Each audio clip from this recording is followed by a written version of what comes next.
ওয়াহিদুর রহমান আপনি আমাদের ইউটিউব চ্যানেলে প্রশ্ন করেছেন, উত্তরাধিকার সম্পত্তি বন্টনের সময়সীমা জানতে চাই।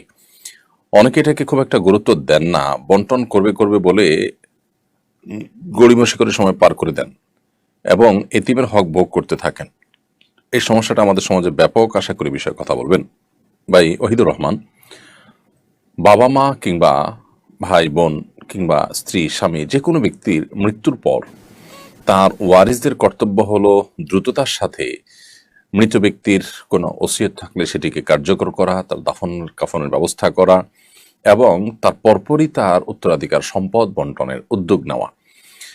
আমাদের দেশে উত্তরাধিকার সম্পদ বছরকে বছর পড়ে থাকে, বন্টন করা হয় না, অবন্টিত থাকে। এটা অনুচিত কাজ। বিশেষ করে এই কাজ থেকে অনেক অন্যায়ের দুয়ার উন্মোচন হয়। কারণ বছরকে বছর যখন সেটি বন্টন হয় না, তখন যাদের গায়ের জোর বেশি থাকে তারা সেগুলোকে দখল করার সুযোগ পায়। যারা দুর্বল তারা আস্তে আস্তে তাদের যে অধিকার সেটি থেকে তারা বঞ্চিত হয়ে যান। তাদের অধিকার থেকে একসময় তাদেরকে পরিপূর্ণ বঞ্চিত করে দেওয়া হয়। এবং বিশেষ করে মৃত ব্যক্তির ওয়ারিসদের মধ্যে কেউ যদি ইয়েতিম থাকে, তাহলে সেক্ষেত্রে ইয়েতিমদের সম্পদ ভক্ষণের যে ভয়াবহতা, কোরআনে যেটাকে নিজের পেটে আগুন প্রবেশ করানোর সাথে তুলনা করা হয়েছে, সেই অপরাধটি নানাভাবে সংগঠন হয়ে থাকে।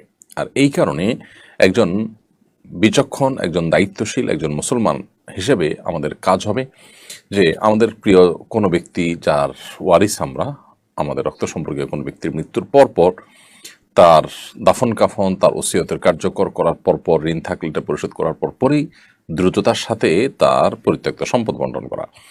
মৃত্যুর পর দ্রুততার সাথে যদি পরিত্যক্ত সম্পদ বন্টন করা হয়, তাহলে সেক্ষেত্রে সমাজের এক শ্রেণী মানুষ বলেন যে লোকটা মরে সারল না, এখনই তার সম্পদ ভাগাভাগিতে লেগে গেছে তার আত্মীয় স্বজনরা।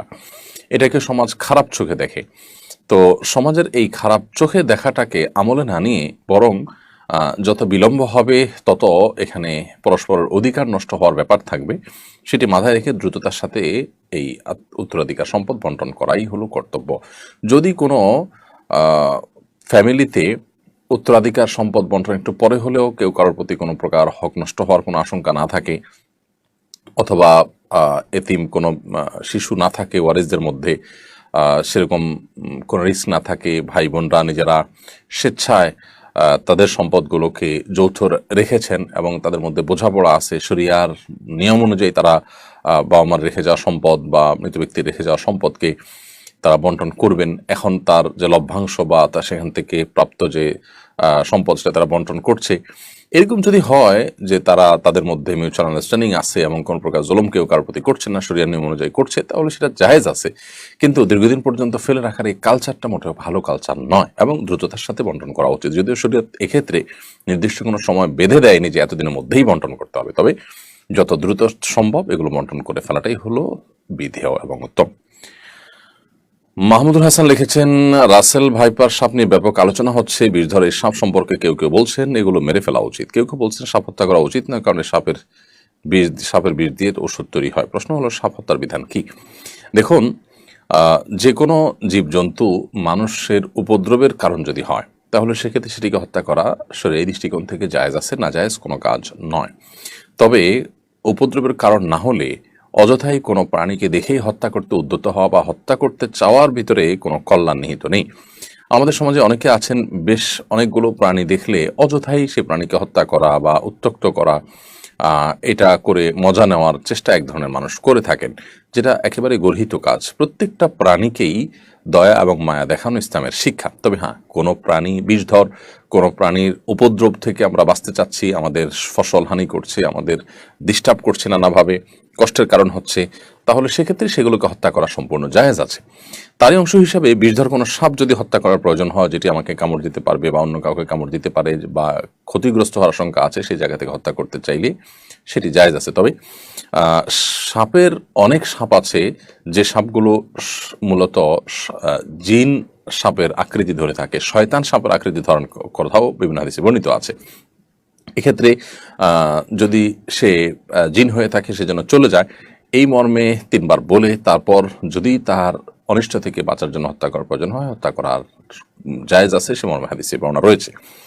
তার মানে কোনো সাপ যদি, যে কোনো জিন যদি সাপের আকৃতি ধারণ করে থাকে তাহলে সে নিজ দায়িত্বে চলে যাবে যদি আপনি 3 বার তাকে বলে থাকেন। আর যদি না যায় তাহলে সেক্ষেত্রে সে জিন নয় বরং প্রকৃতই সাপ, সেটি আপনি জেনে তাকে চাইলে হত্যা করতে পারেন যদি তার ক্ষতি থেকে আপনি নিজেই বা অন্য কাউকে বাঁচার প্রশ্ন থাকে। আর যদি সেরকম কোনো প্রশ্ন না থাকে, যেটি বললাম যে অহেতুকই যে কোনো প্রাণী হত্যা করার ব্যাপারে শরীয়ত আমাদেরকে উৎসাহ দেয় না।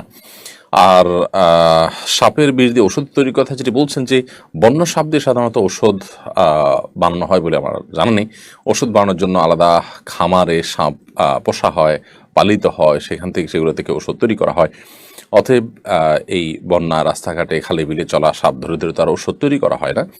এগুলো মানুষের উপদ্রবের কারণ হলে, সেগুলোকে ক্ষতির কারণ হলে সেগুলোকে হত্যা করাতে শরীর দৃষ্টিকোণ থেকে মৌলিকভাবে নিষেধাজ্ঞা নেই। তবে ওই যে মূলনীতি মাথায় রাখতে হবে যে অহেতুক কোনো প্রাণীকে হত্যা করা বা দেখলেই সেটাকে তাড়িয়ে বেড়ানো অথবা উত্ত্যক্ত করা, অনেক প্রাণী ক্ষেত্রে আমাদের সমাজে অনেককে দেখা যায় এগুলো করে তারা মজা পেয়ে থাকেন, যেটা অনুচিত এবং নির্মমতা কিছুটাও।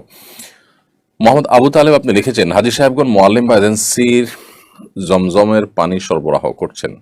হাজী সাহেবগণকে মোয়াল্লিম বা এজেন্সি জমজমের পানি সরবরাহ করেছেন। এই পানি না খেয়ে কোনো হাজী সাহেব যদি দেশে নিতে চান সেটা ঠিক হবে কিনা? সম্পূর্ণ ঠিক আছে। কোনো মোয়াল্লিমকে কোনো হাজী সাহেবকে তার মোয়াল্লিম, সৌদি কর্তৃপক্ষ অথবা এজেন্সির তরফ থেকে ছোট ছোট জমজলে পানি দেওয়া হলো পান করার জন্য।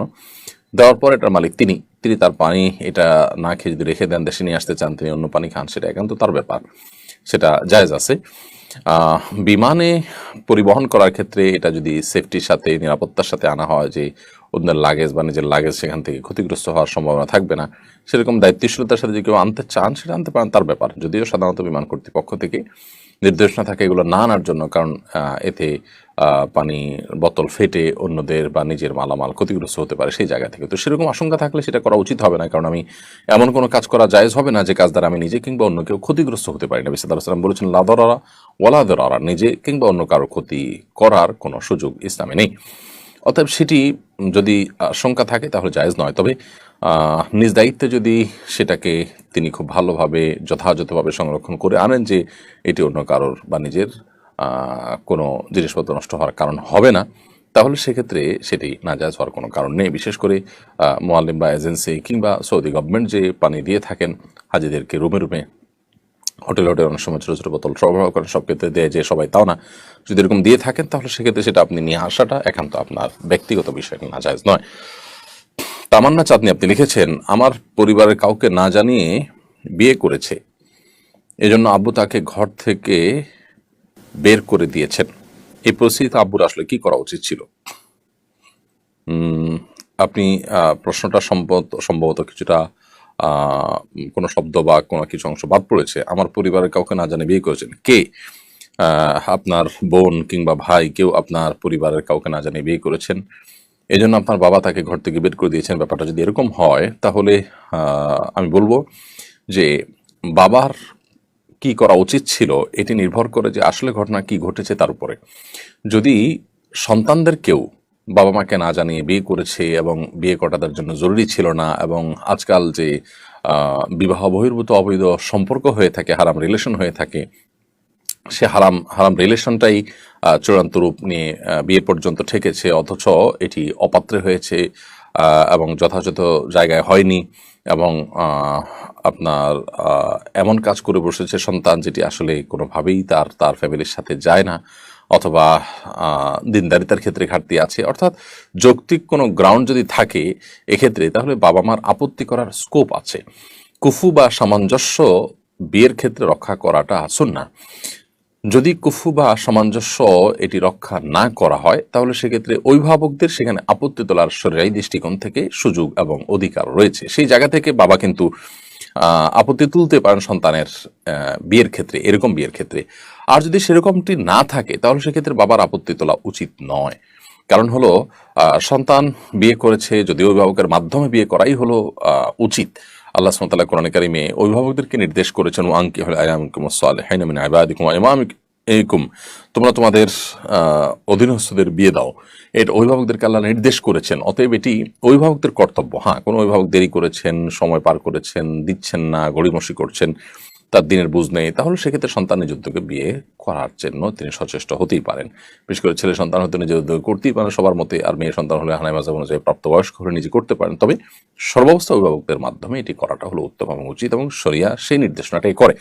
এখন সন্তান কোনো কারণে সেটি যদি ভায়োলেশন করে, তাহলে যথাযথ পাত্রে মোটামুটি হয়েছে, একেবারে গাছে মাছে হয়নি, বা অনেক বেশি আপনার আকাশ পাতাল ব্যবধান হয়নি, অসামঞ্জস্য হয়নি, এরকম যদি হয় তাহলে সেক্ষেত্রে বাবা মার মেনে নেওয়াটাই হলো উচিত, যদিও সন্তান ভুল করেছে তাকে সংশোধনী দিয়ে। অতএব এই বিষয়গুলোতে আসলে কি ঘটেছে, অ্যাকচুয়াল ঘটনা কি, সেটা উল্লেখ করে তারপরে প্রশ্ন করলে আমরা যথাযথ উত্তর একেবারে টু দ্য পয়েন্টে দেওয়াটা সহজ হয়। আব্দুল্লাহ নোমান আপনি লিখেছেন, কোরবানির পর দিন ঢাকায় দেখা যায় ফকিরেরা কোরবানির দিন প্রাপ্ত কোরবানির মাংস বিক্রি করে থাকেন। গরিবেরা কোরবানির মাংস পাওয়ার পর বিক্রি করে দিলে কোরবানিতে তার কোরবানির কোনো ক্ষতি হবে কিনা? ভাই আব্দুল্লাহ নোমান, আপনার প্রশ্ন উত্তরে আমরা বলতে চাই যে কোরবানির পশুর গোশত এটি গরিব এবং অভাবী মানুষরা পাওয়ার পর এটা একান্তই তাদের অধিকার, এবং তারা তাদের গোশত নিজেরা খাবেন নাকি বিক্রি করে দিবেন না অন্য কাউকে দান করবেন, সেটা একান্ত তাদের ব্যাপার। অতএব কোরবানির পশুর গোশত গরিব অভাবী মানুষরা যদি বিক্রি করে দেন, তাতে কোরবানির পশু যিনি কোরবানি করেছেন তার কোরবানির কোনো প্রকার ক্ষতি হবে না। আমাদের একটা জিনিস পরিষ্কার থাকা উচিত, যখনই আমি কোনো জিনিস কাউকে দিয়ে দিব তখন এই জিনিসটা তার হয়ে যাবে, তখন আর আমার উপরে তার কোনো কিছু বর্তাবে না। নবী করিম সাল্লাল্লাহু আলাইহি ওয়াসাল্লাম একবার একজন কৃতদাসী তিনি সাদাকার গোশত রান্না করছিলেন, সেটা দেখে তিনি রসিকতা করে তাকে বললেন যে তোমার সাদাকার গোশত রান্না করছো, সরি তুমি দেখি গোশত রান্না করছো, সেখান থেকে আমাদেরকে অফার করবে না? তখন তিনি খুব স্বাভাবিকভাবে নবী সাল্লাল্লাহু আলাইহি ওয়াসাল্লামকে অফার করছিলেন, কিন্তু বলছেন ইয়া রাসূলুল্লাহ আপনি তো সাদাকা বা যাকাতের জিনিস খান না, আপনার বংশের লোকদের জন্য এটিতে হারাম করেছেন আল্লাহ তাআলা, তো এটিতেও সেই রকম গোশত। তখন নবী সাল্লাল্লাহু আলাইহি ওয়াসাল্লাম বলেছেন লাকি সাদাকাতুন ওয়া লানা হাদিয়াতুন, তোমার জন্য এটি সাদাকা হতে পারে, তোমার জন্য এটি জাকাত হতে পারে, কিন্তু আমার জন্য সেটি হাদিয়া। কারণ তুমি যখন পেয়ে গেছো, এরপরে তুমি পেয়ে যখন কাউকে দিচ্ছ তখন সেটি কিন্তু আর সাদাকার আওতায় থাকছে না, বরং সেটি কিন্তু সম্পূর্ণ ভিন্ন একটা সাধারণ গোষ্ঠীতে পরিণত। তোমার জন্য তুমি সাদকা হিসাবে গ্রহণ করেছো, বাট গ্রহণ করার পর তুমি এখন মালিক, তুমি যা খুশি তা করতে পারো। তো এই হাদিসের আলোকে আমরা বুঝতে পারলাম যে মূলত নবী করিম সাল্লাল্লাহু আলাইহি সাল্লামের নির্দেশনা ছিল এরকম যে সাদাকা হোক বা যে কোনো জিনিস হোক, প্রাপক পেয়ে যাওয়ার পর সেটা কি করবে না করবে সেটা একান্ত তার এখতিয়ারাধীন বিষয় হয়ে যায়। এরপর আশিক ইসলাম আপনি লিখেছেন আমাদের ইউটিউব চ্যানেলে, আমি ক্লাস 9-এ পড়ি, আমি নিয়মিত 5 ওয়াক্ত নামাজ পড়ি, তাহাজ্জুদের নামাজ পড়ি, আমি চোখের ফিতনা থেকে বাঁচতে চাই। আমি একটি প্রাইভেট পড়ি, সেখানে অনেক মেয়েদের সামনের সিটে বসায় আর ছেলেদের বসায় পেছনের সিটে, এতে নিয়মিত চোখের ফিতনায় পড়ছে, আমার করণীয় কি? ভাই আশিক ইসলাম, আল্লাহ রাব্বুল আলামিন আপনাকে এ ধরনের ফিতনা থেকে হেফাজতে রাখুন। বিশেষ করে মেয়েদের যে ফিতনা, অর্থাৎ মেয়েদের সৌন্দর্য, রূপ, লাবণ্য ইত্যাদিতে আসক্ত হয়ে ভুল সিদ্ধান্ত নেওয়া কিংবা গুনাহে লিপ্ত হয়ে যাওয়ার যে একটা আশঙ্কা রয়েছে, এই ফিতনাটা পুরুষদের জন্য খুবই জটিল এবং কঠিন ফিতনা। নবী করিম সাল্লাল্লাহু আলাইহি ওয়াসাল্লাম বলেছেন, আমার পরে পুরুষদের জন্য এই ফিতনার চাইতে বড় কোনো ফিতনা আমি রেখে যাইনি, যে ফিতনা পুরুষদেরকে সবচেয়ে বেশি কাবু করে ফেলতে পারে এবং দুর্বল করে ফেলতে পারে। অহরহ অনেক ঘটনা সেগুলোকে প্রমাণ করে।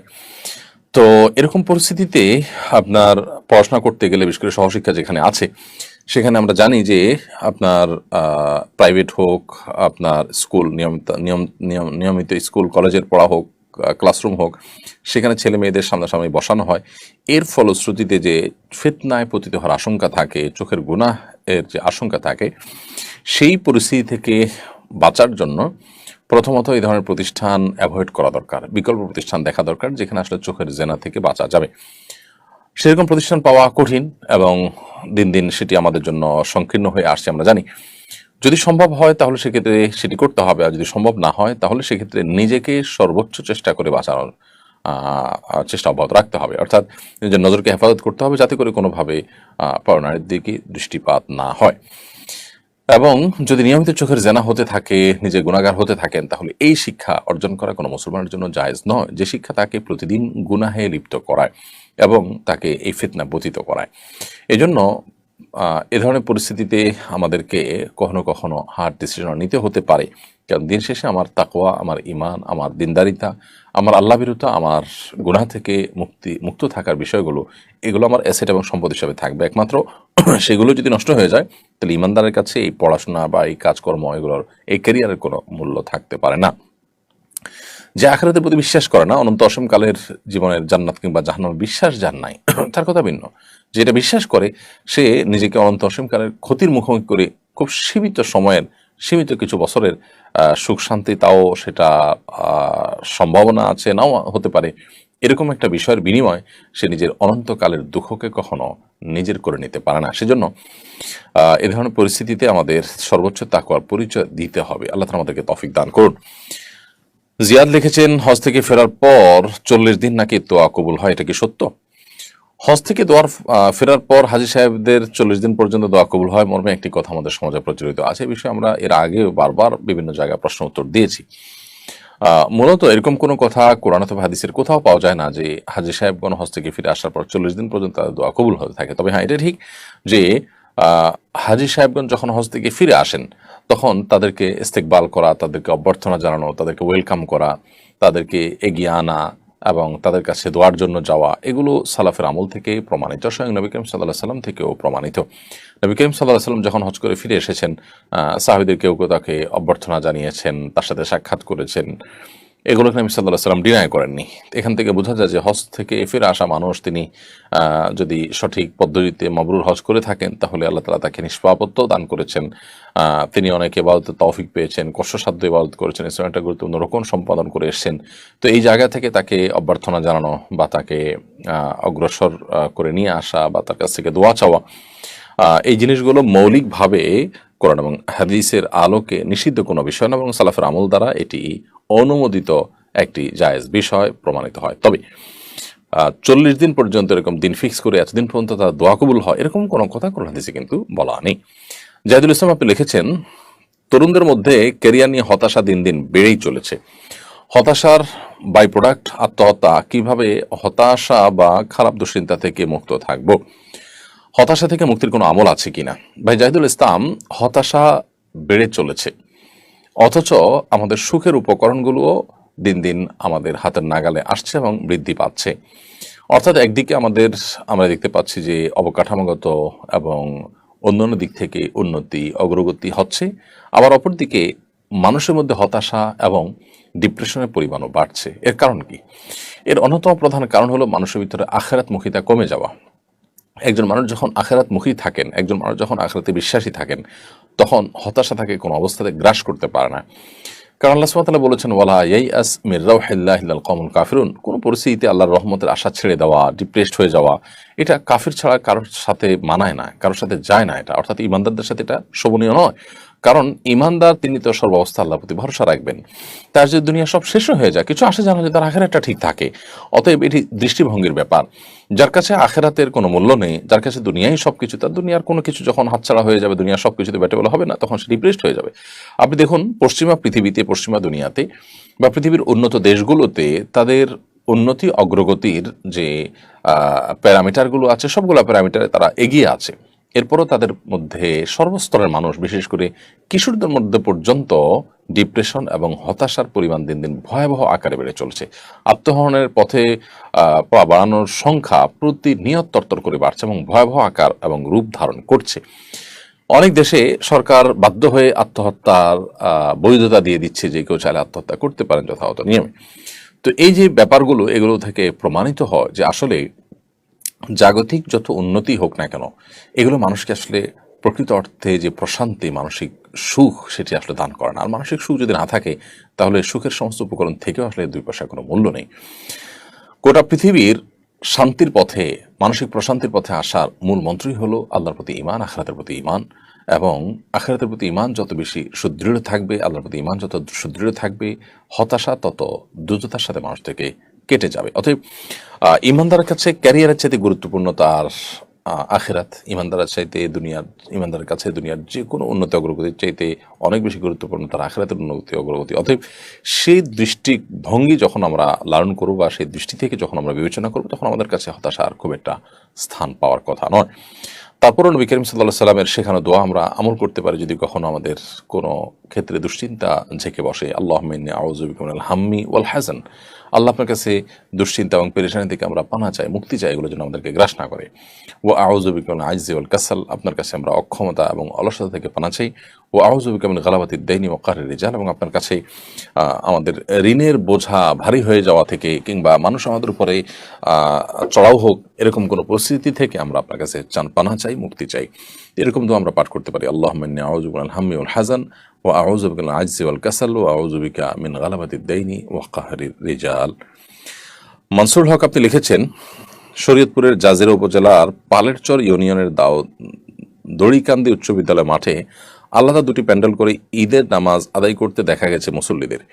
বংশগত দ্বন্দ্বের জেরে এই ঘটনা ঘটেছে। একই মাঠে একই সময় আলাদা সমাজের আলাদা ঈদের জামাত করা সম্পর্কে ইসলাম কি বলে? ইসলামের শরীয়ত দৃষ্টিকোণ থেকে অবশ্যই এটি একটি গর্হিত কাজ, গ্রহণযোগ্য কোনো কাজ নয়, এটি একটি নাজায়েজ কাজ হয়েছে। কারণ একই মাঠে একাধিক ঈদের জামাতের যে মূল স্পিরিট, ঈদের জামাতের যে মূল লক্ষ্য উদ্দেশ্য, সেটাকে ব্যাহত করেছে। জামাত শব্দের অর্থই হলো একত্র করা। জামাতের উদ্দেশ্য যেহেতু মানুষকে একত্র করা, যদি কোনো জামাত মানুষকে আরো বিচ্ছিন্ন করে তাহলে বুঝতে হবে যে সেটি জামাতের লক্ষ্য এবং উদ্দেশ্য, যেটি জামাতের সাথে সালাত আদায় করার যে আসল টার্গেট, সেটিকে স্পর্শ করতে পারেনি, বরং সেটি নষ্ট হয়েছে, যার কারণে কাজটি অন্যায়। আমাদের দেশে অনেক মসজিদ ভেঙে আরেকটা মসজিদ হয়, মসজিদ কর্তৃপক্ষের মধ্যে পারস্পরিক মনোমালিন্য হলে তারা আরেকটা মসজিদ করেন ভেঙে। এই কাজগুলো কখনো প্রশংসনীয় কাজ হয় না, বিশেষ করে যখন সেগুলো ব্যক্তিগত দ্বন্দ্ব থেকে হয়। ব্যক্তিগত দ্বন্দ্বটাকে শয়তান সেটাকে দিনী বিষয়ে পরিণত করে, যত দিনী বিষয় হোক না কেন। যদি এমন হয় যে কোনো মসজিদ কর্তৃপক্ষ শিরকে লিপ্ত হয়ে গেছেন, কুফরে আকবর লিপ্ত হয়ে গেছেন, ইসলামের গণ্ডিতে খারিজ হয়ে গেছেন, এরকম কিছু ঘটে গেছে, তাহলে সে ভিন্ন কথা। কিন্তু এরকম কিছু হয়নি। কোনো বিষয়ে হয়তো কেউ অর্থ তসরুপ করছেন, হয়তো কেউ আপনার মতে কোনো ভুল কাজ করছেন, স্বেচ্ছাচারিতা করছেন, তো আপনি সবর করবেন। এর জন্য মুসলমানদের সেই জামাতটাকে ভেঙে দুই টুকরা করার কোনো সুযোগ নেই। বিশেষ করে একই মাঠে ঈদের দুটি জামাত প্রচণ্ড রকমের দৃষ্টিকটু, এবং এগুলো হয়ে থাকে আমাদের ব্যক্তিগত জেদখেদ থেকে এবং দুনিয়াদারিতা থেকে। নামাজ হলো আল্লাহমুখিতার জন্য। সেই নামাজ পড়তে গিয়েও যদি আমরা আমাদের ব্যক্তিগত যে সমস্ত ইগো আছে সেগুলো যদি আমাদের কাছে বড় হয় এবং সেগুলো যদি আমরা পরিচালিত হই, এবং আমাদের ব্যক্তিগত যে দ্বন্দ্বগুলো আছে এবং বংশগত দ্বন্দ্বগুলো আছে সেগুলোর কারণে ঈদের জামাত যদি আমরা দুই টুকরা করে ফেলি, অবশ্যই সেটি গুনাহের কথা। যারা এটি করেছেন তারা একটা মন্দ দৃষ্টান্ত স্থাপন করেছেন। আল্লাহ তাদেরকে হেদায়েত দান করুন, আমরা দোয়া করি। যদি কোনো কারণে কোনো জায়গায় কারো সালাত আদায় করতে অসুবিধা হয়, তিনি প্রয়োজন অন্য কোথাও চলে যাবেন, কিন্তু কোনো অবস্থাতেই আরেকটি জামাত প্রতিষ্ঠিত করা উচিত নয়। সেলিনা বেগম আমাদের ইউটিউব চ্যানেল আপনি লিখেছেন, আমার স্বামী কোনো কাজ করতে চায় না, আমি একটা জব করি, সে বসে বসে খায় আর আমার সাথে ঝগড়া করে। কোরআন সুন্নাহর আলোকে স্বামী স্ত্রীর পারস্পরিক দায়িত্ব অধিকার সম্পর্কে আলোচনা করবেন, আর এক্ষেত্রে আমার করণীয় কি পরামর্শ দিয়ে বাধিত করবেন। বোন সেলিনা বেগম, আপনি নিজে জব করছেন, যদি আপনি শরিয়ার সীমানার মধ্যে থেকে জব করে থাকেন তো সেটা আপনার জন্য তো জায়েজ আছে। স্বামী যেহেতু আপনার বক্তব্য অনুযায়ী জব করেন না এবং বসে বসে আপনার উপার্জন তিনি ভোগ করেন, তো শরিয়ার দৃষ্টিকোণ থেকে তিনি যে অন্যায় করছেন সেটা তিনি আলামত পরিষ্কার, কারণ তার কর্তব্য স্ত্রী হিসাবে আপনার ভরণ পোষণের ব্যবস্থা করা, সেটা তিনি আদায় করছেন আপনার বক্তব্য অনুযায়ী, তাহলে তিনি অন্যায় করছেন। এক্ষেত্রে তাকে আল্লাহর ভয় দেখানো যেতে পারে এবং তার কর্তব্য সম্পর্কে সচেতন করানো যেতে পারে, এবং কেন তিনি কাজ করতে চান না, এক্ষেত্রে তার সমস্যার জায়গাগুলোকে সেগুলো ধরে ধরে তার সমাধানের চেষ্টা করা যেতে পারে।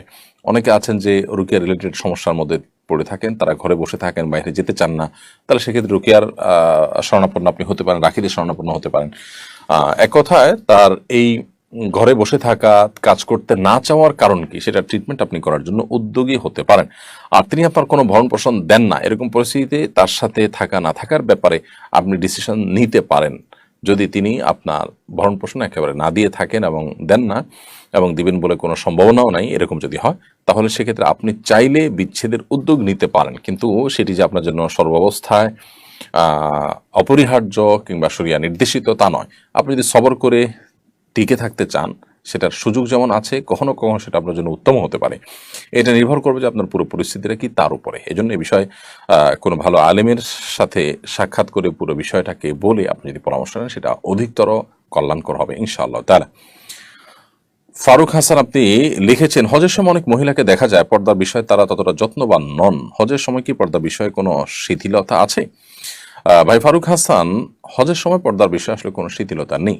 বাইরে বা অন্য সাধারণ সমাজ যেরকম পর্দার বিধান আমাদের জন্য প্রযোজ্য, হজের ক্ষেত্রে হাজী সাহেবদের জন্য পর্দার বিধান সমানভাবে প্রযোজ্য। আম্মা জান আয়েশা রাদিয়াল্লাহু তাআলা আনহার একটি হাদিস আমরা জানি যে তিনি নবী সাল্লাল্লাহু আলাইহি ওয়াসাল্লামের সাথে যখন হজ করেছেন তিনি বলেছেন যে তারা নারী পুরুষ উভয়ের জন্যই এহরামরত অবস্থা মুখমণ্ডল খোলা রাখা হলো সাধারণ নির্দেশনা। তিনি বলেছেন আমরা যখন নিজেদের আঙ্গিনায় মহিলা মহলে থাকতাম তখন তো এটি আমরা করতাম, কিন্তু যখনই এমন কোথাও যেতাম যেখানে পুরুষরা আছে বা অন্য পুরুষ আমাকে দেখে ফেলবে মনে হয়, এরকম কোনো জায়গায় যখন যেতাম তখন আমাদের মাথার উপরে থাকা কাপড়কে টেনে দিতাম, অর্থাৎ আমাদের সৌন্দর্য আমাদের চেহারাটা প্রদর্শন যেন না হয় সেজন্য উদ্যোগ নিতাম।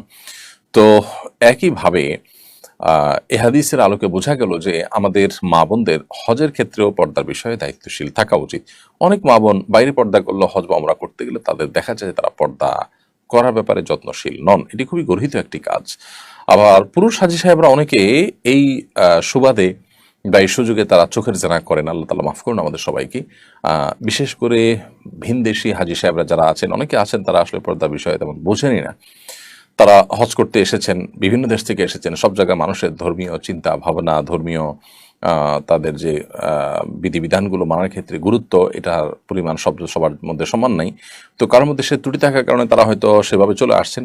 এই অবস্থায় আমরা অনেকে মনে করি, আমাদের সে মেয়েরা মনে করেন যে তাই বোধ হয় হজের ক্ষেত্রে এটা বোধ হয় বিধেয়। আসলে মেয়েরা পর্দার বিধানটা সাধারণ অবস্থা যেমন তারা মেনে চলবেন, হজের ক্ষেত্রেও ঠিক একইভাবে মেনে চলবেন। এবারে দায়িত্বশীল হওয়ার কোনো বিকল্প পথ আমাদের সামনে খোলা না। বিধায় হজ নষ্ট হওয়ার অন্যতম একটা বড় কারণ হলো এই পুরুষদের জন্য চোখের জেনা করা, মেয়েদের জন্য পর্দার ক্ষেত্রে শৈথিল্য প্রদর্শন করা।